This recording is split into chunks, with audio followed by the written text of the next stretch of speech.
নমস্কাৰ পচন্দেকাৰ এপছৰ অন্য এটা ভিডিঅ'লৈ স্বাগতম জনাইছোঁ। এই ভিডিঅ'ৰ জৰিয়তে পচন্দেকাৰ এপছত নতুনকৈ বেনিফিচিয়াৰীৰ ৰেজিষ্ট্ৰেশ্যন কেনেকৈ কৰিব সেয়া দেখুওৱা হৈছে। সাধাৰণতে পচন্দেকাৰত দুই ধৰণে বেনিফিচিয়াৰী ৰেজিষ্ট্ৰেশ্যন কৰাৰ প্ৰচেছ আছে। এই দুইটা প্ৰচেছ ইয়াত দেখুওৱা হৈছে। গতিকে ভিডিঅ'টো প্ৰথমৰ পৰা শেষলৈকে স্কিপ নকৰাকৈ আপোনালোকে চাই থাকিব যাতে দুইটা প্ৰচেছেই আপোনালোকে জানিব পাৰে। এতিয়া ভিডিঅ'ৰ পৰৱৰ্তী অংশলৈ আগবাঢ়িছোঁ। প্ৰথমে নিজৰ পচন্দেকাৰ এপছ লগইন কৰাৰ পাছত এইখন ইণ্টাৰফেচ দেখা পাব। এই ইণ্টাৰফেচখন দেখাৰ পাছত আপোনালোকে ইয়াতে বেনিফিচিয়াৰীত চুই দিব। বেনিফিচিয়াৰীত চুই দিয়াৰ পাছত এইখন ইণ্টাৰফেচ আপোনালোকে দেখা পাব। এই ইণ্টাৰফেচখনত ইয়াত যে আপোনালোকে দেখিছে এই বেনিফিচিয়াৰীখিনি চিলেক্ট বেনিফিচিয়াৰী টাইপ। এই চিলেক্ট বেনিফিচিয়াৰী টাইপত লিখা আছে pregnant women, lactating mothers, adolescent girls, children 0 to 6 months, children 6 months to 3 years, children 3 to 6 years।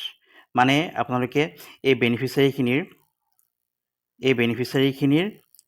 যিটো বেনিফিচিয়াৰীক ৰেজিষ্টাৰ কৰিব বিচাৰিছে সেইটো আপোনালোকে ইয়াতে চুই দিব লাগিব। এতিয়া মই 3 to 6 yearsৰ বেনিফিচিয়াৰী এটা ৰেজিষ্ট্ৰেশ্যন কৰাৰ প্ৰচেছ দেখুৱাব বিচাৰিছোঁ, সেইকাৰণে মই ইয়াতে চুই দিছোঁ। ইয়াত চুই দিয়াৰ পিছত এয়া দেখা পাব, এই ইণ্টাৰফেচখন দেখা পাব। এই ইণ্টাৰফেচত লিখা আছে চিলড্ৰেন 3 to 6 yearsৰ, গতিকে 3 to 6 yearsৰ চিলড্ৰেনৰ নামটো ইয়াত লিখি দিব। নেম ইন ইয়ৰ লেংগুৱেজ, এইটো কম্পালচৰি নহয়, ইয়াতে অসমীয়াত লিখিব লাগে। য'ত ষ্টাৰ চিন দিয়া আছে, ইয়াত ষ্টাৰ চিন দিয়া আছে যে এইকেইটা কম্পালচৰি হয়। ইয়াতে এতিয়া আধাৰ নাম্বাৰ অফ চাইল্ড, ইয়াত শিশুটোৰ আধাৰ নম্বৰ ইয়াত লিখিব লাগিব।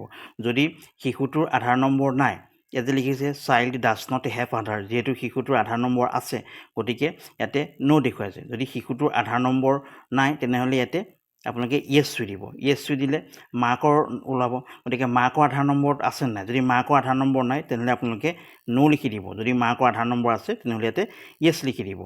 গতিকে ইয়াতে এতিয়া শিশুৰ date of birth, Aadhaar number মতে ডেট অফ বাৰ্থটো ইয়াতে এণ্ট্ৰি কৰি দিব। যদি শিশুটো মেল হয় তেনেহ'লে ইয়াত লিখিব, ফিমেল হ'লে ইয়াতে চুই দিব।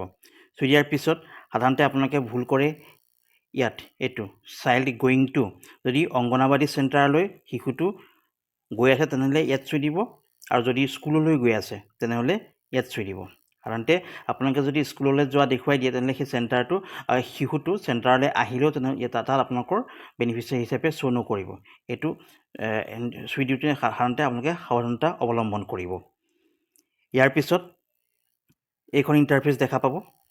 এই ইণ্টাৰফেচখন ইয়াত name of the father guardian ইয়াত লিখি দিব, নেম অফ দ্য মাদাৰ মাকৰ লিখি দিব, মোবাইল নাম্বাৰ ইয়াত আপোনালোকে ফাদাৰ, মাদাৰ বা গাৰ্জেনৰ দিব পাৰিব। কেটেগৰীত সাধাৰণতে SC, ST আৰু আদাৰ্ছ আছে। যদি শিশুটো OBC বা জেনেৰেল হয় তেনেহ'লে আদাৰ্ছত চুই দিব। ইয়াত লিখা আছে do you belong to religious minority, তেতিয়া ইয়াতে ন' বুলি লিখি দিব। ৰেচিডেণ্ট টাইপ, যদি শিশুটো পাৰ্মানেণ্টকৈ থাকে গাঁওখনত তেতিয়াহ'লে পাৰ্মানেণ্ট চুই দিব। যদি টেম্পৰেৰী হয় তেনেহ'লে টেম্পৰেৰী চুই দিব। তাৰপিছত ইয়াতে ছাবমিট কৰি দিব। ছাবমিট কৰি দিয়াৰ লগে লগে এই প্ৰথম প্ৰচেছটোত বেনিফিচিয়াৰী ৰেজিষ্ট্ৰেশ্যন কমপ্লিট হৈ গৈছে।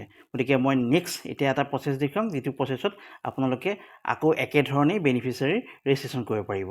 গতিকে এই প্ৰচেছত নেক্সট যিটো প্ৰচেছ দেখুৱাইছোঁ সেই প্ৰচেছত আপোনালোকে বেনিফিচিয়াৰী ৰেজিষ্ট্ৰেশ্যন কৰিবলৈ হ'লে মোবাইল ফোনত যে ইয়াতে দেখিছে বেনিফিচিয়াৰী, ইয়াতে চুই দিব। চুই দিয়াৰ পিছত এইখন ইণ্টাৰফেচ, এই বেনিফিচিয়াৰীখিনি দেখা পাইছে।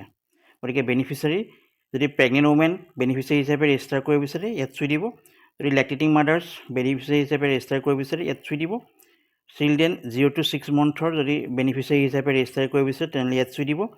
চিলড্ৰেন 6 months to 3 years যদি বেনিফিচিয়াৰী হিচাপে ৰেজিষ্টাৰ কৰিব বিচাৰে তেনেহ'লে ইয়াত চুই দিব। আৰু চিলড্ৰেন 3 to 6 years হিচাপে যদি ৰেজিষ্টাৰ কৰিব বিচাৰে তেনেহ'লে ইয়াত চুই দিব। আৰু এডোলেচেণ্ট গাৰ্লছ যদি ৰেজিষ্টাৰ কৰিব বিচাৰে তেনেহ'লে ইয়াত চুই দিব। এতিয়া মই 3 to 6 years এইটো দেখুৱাব বিচাৰিছোঁ। এয়া দেখা পাইছে 3 to 6 years, ইয়াতে এয়া হয়নে? গতিকে এয়া দেখা পাইছে। গতিকে এয়া দেখাৰ পিছত আপোনালোকে ইয়াতে এই নিউ ৰেজিষ্ট্ৰেশ্যন যে আছে ইয়াত চুই দিব। নিউ ৰেজিষ্ট্ৰেশ্যন চুই দিয়াৰ পিছত একে আগৰ প্ৰচেছটোৰ সৈতে ইয়াত name of child, name in your language, এইটো কম্পালচৰি নহয়, এই ষ্টাৰ চিনকেইটাহে কম্পালচৰি, য'ত ষ্টাৰ চিন আছে আধাৰ নাম্বাৰ অফ চাইল্ড, শিশুৰ আধাৰ নম্বৰ যদি আছে লিখি দিব। যদি শিশুৰ আধাৰ নম্বৰ নাই তেনেহ'লে আপোনালোকে ইয়াতে ইয়েছটোত চুই দিব। ইয়াতে শিশুৰ আধাৰ নম্বৰ নাই কাৰণে ইয়াতে নো হৈ আছে। ডেট অফ বাৰ্থ, শিশুৰ আধাৰ নম্বৰ মতে ডেট অফ বাৰ্থ লিখি দিব। যদি মেল আৰু ফিমেল ইয়াতে আছে চাইল্ডটো, যদি মেল হয় তেনেহ'লে ইয়াত চুব, ফিমেল হ'লে ইয়াত চুই দিব। যিটো চাইল্ড গোয়িং টু মানে 3 to 6 yearsৰ শিশু আছে সেইকাৰণে চাইল্ড গোয়িং টু আছে অংগনবাদী চেণ্টাৰ স্কুল। যদি অংগনবাদী চেণ্টাৰলৈ শিশুটো আহি থাকে তেনেহ'লে ইয়াত চুই দিব। যদি স্কুললৈ যায় তেনেহ'লে ইয়াত চুই দিব। যদি স্কুললৈ যোৱাটো চুই দিয়ে তেনেহ'লে শিশুটো কিন্তু অংগনবাদী চেণ্টাৰলৈ আহিলেও আপোনাৰ বেনিফিচিয়াৰী হিচাপে ইয়াতে শ্ব' কৰি নাথাকিব ডেইলি এটেণ্ডেঞ্চত। তাৰপিছত ইয়াতে আছে এইটো name of the father oblique guardian. ইয়াতে শিশুৰ বাপেক বা গাৰ্জেনৰ ইয়াতে লিখিব লাগে। নেম অফ দ্য মাদাৰ এইটো কম্পালচৰি, এইটো লিখিবই লাগিব, ষ্টাৰ চিন আছে। Mobile number father oblique mother oblique guardian, গতিকে ইয়াত ষ্টাৰ চিন আছে, ইয়াত লিখিবই লাগিব। কেটেগৰী ST SC আৰু আদাৰ্ছ আছে। আদাৰ্ছত আপোনালোকে যদি শিশুটো জেনেৰেল বা OBC হয় তেনেহ'লে আদাৰ্ছ লিখি দিব। তাৰপিছতে ইয়াত আছে do you belong to religious minority, যদি মানে সংখ্যালঘু কমিউনিটি হয়নে সুধিছে। যদি নহয় লিখিব, ইয়েছ হ'লে ইয়েছ লিখিব। ৰেচিডেণ্ট টাইপ, যদি শিশুটো সেই গাঁওখনৰ পাৰ্মানেণ্ট বাসিন্দা তেনেহ'লে ইয়াতে লিখি দিব। যদি টেম্পৰেৰী হয় ইয়াতে চুই দিব।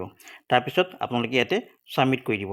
ছাবমিট কৰি দিলেই শিশুটোৰ বা ICDSৰ যি বেনিফিচিয়াৰী আপোনালোকে ৰেজিষ্টাৰ কৰিছে সেয়া বেনিফিচিয়াৰী হিচাপে ৰেজিষ্ট্ৰেশ্যন কৰাৰ প্ৰচেছটো সম্পূৰ্ণ হ'ব আৰু পোষণ কাৰ্ড বেনিফিচিয়াৰীৰ নামটো আপোনালোকে দেখা পাব।